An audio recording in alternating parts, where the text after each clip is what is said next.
You've read the title, you've seen the thumbnail. This is, of course, Auto Beijing 2024. Welcome to the future and welcome to the fight back of the legacy brands. And welcome to the Fully Charged Show. If you like Fully Charged, then you'll love our Everything Electric expos around the world. Come and join us in Harrogate, Farnborough and Vancouver. Remember, energy and transport professionals go free. Right behind me is the smart hashtag number 5. Again, shows a new direction for smart, moving even more away from the original concept of the smart car back in the 90s and 2000s. This is a massive off-road rugged SUV. It's got 800 volt architecture. It's very big, brutish and aggressive. It shows a very different direction that smart are going in, for more utilitarian, bigger, potentially off-road. So I can't wait to see Jack plough this into a snowdrift somewhere in Scandinavia in the next few months.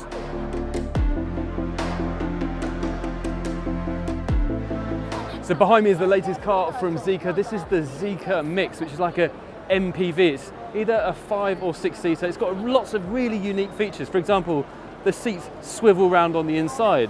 It also has the front door, passenger door will open like this as well. It's got a sliding door.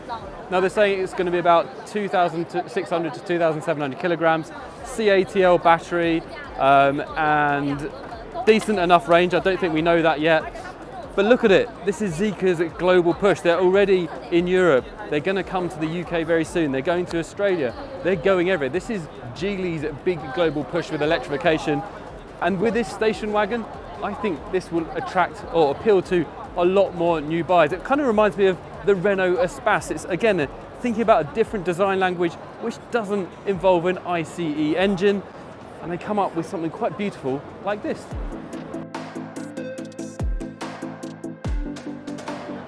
Now behind me, obviously you can see the Xiaomi SU7 car. Now this is a much hyped car coming out this year. It's already come out here in China and they've had wild sales figures, like 70,000 sold within just a few days. Now we can't actually get in here. There's a queue for the media to get in. There's a queue for people to get in. It's impossible to see. The hype around this car is very real and is still absolutely massive.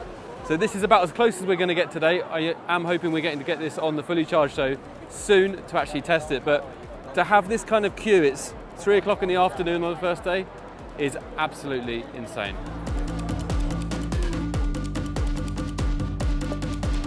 Welcome to the BYD booth. Now, BYD's got loads of space at the Beijing Auto Show, so it's one of my favourite places to be.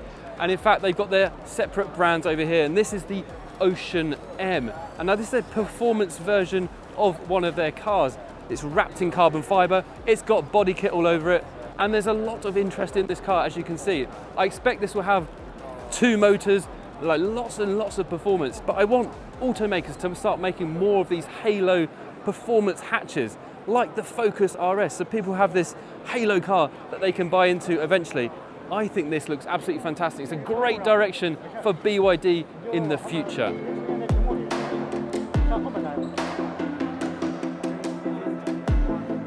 Good news, Australian ute lovers. I have this here behind me, the JAC, and it's called the T9 Hunter. Now, this is a full EV pickup truck.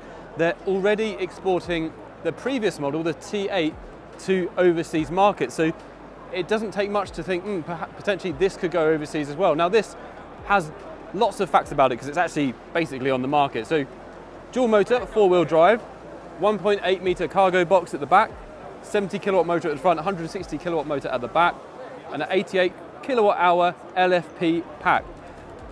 I think this is just what Australia needs, but we just need the first one to take that big risk and go over and bring that car over. It looks fairly inoffensive. It's made by JAC. JAC used to make Neo cars together. So they know how to put a car together. And I like this colour as well.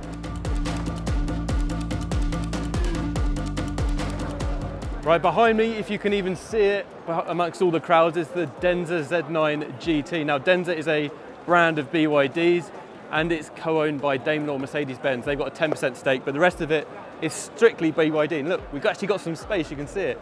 This is going to take on the likes of the Porsche Taycan. This is going to Europe, and it's a real flagship car for BYD, or Denza, their brand. Now this has 3 electric motors giving 710 kilowatts of power. It's got one front motor, I think 240 kilowatts, and 2 rear motors at 230 kilowatts each. Ridiculous. It's nearly 5 meters long, so it's a big old beast. It's going to be supremely comfortable, supremely fast. I think they said top speed 240 kilometers per hour. And it's a stunning looking car. I mean, look, it's even got the tiny little wing mirrors with the cameras inset in it. Looks very aggressive. I can't wait to drive it. So we've just seen the Z9 GT over there. That's their concept. Should be coming out later this year, but Denza already have a couple of cars out. One is an MPV, which we'll see over there, but this is the N7, which is like a premium hatchback. Now, Denza is an interesting brand because they're kind of doing the premium BYD with LiDAR performance, and this, the N7, is actually out on the market here in China already, so I expect this to go overseas very soon. And this is kind of a grown-up BYD. There's gone are the guitar strings, and inside is quality premium materials. There's 3 screens in here, so if you come round, if you can see in there, 3 screens, a massive central screen and 2 side screens with the vents built in.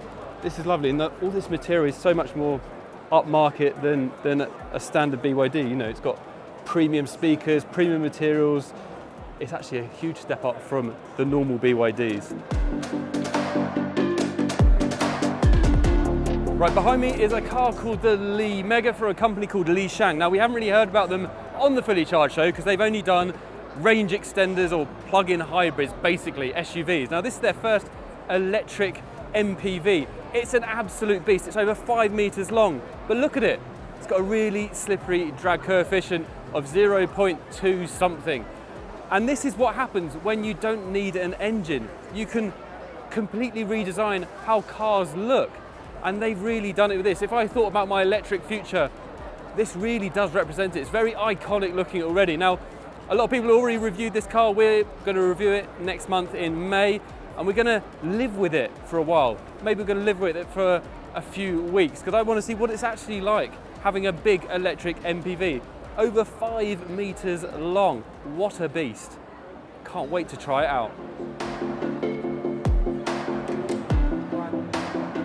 So I mentioned earlier how Legacy is fighting back, and we're actually on the BMW stand here. So they've got their new class models over there. They released a new SUV, which is very interesting looking. And BMW have been making electric cars in China in their Shenyang factory, which we visited a few years ago for Fully Charged.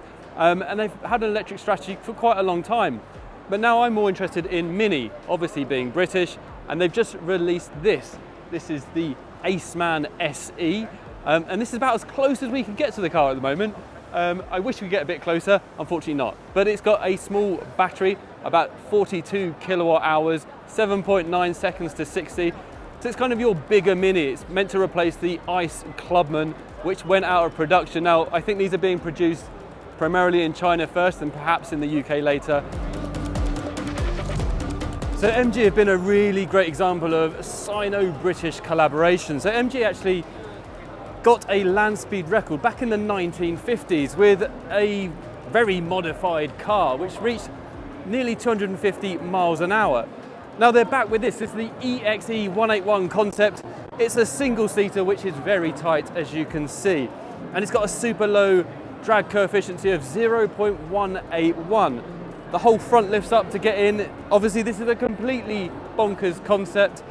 It will never see the light of day, but it does have some design elements from the Cyberster, for example. So Jack asked me to send him lots of videos of concept cars, and behind me is one such car. This is from a brand called Hongqi, also known as Red Flag. It's the one that a lot of government ministers drive. Now this is a very, very outlandish concept. Look at it, it's got LED lights in the wheels. It looks stunning, but I think it looks like something that Cruella de Vil would drive, or perhaps a Robert Llewellyn.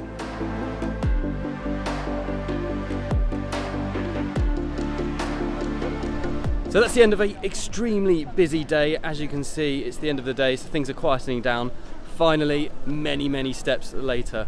I think this really has shown us a fight back of the legacy OEMs, but then a generational shift for the Chinese auto manufacturers as well. They're moving ahead so much faster, so will the legacy OEMs be able to keep up in the future? Let's find out over the next few years.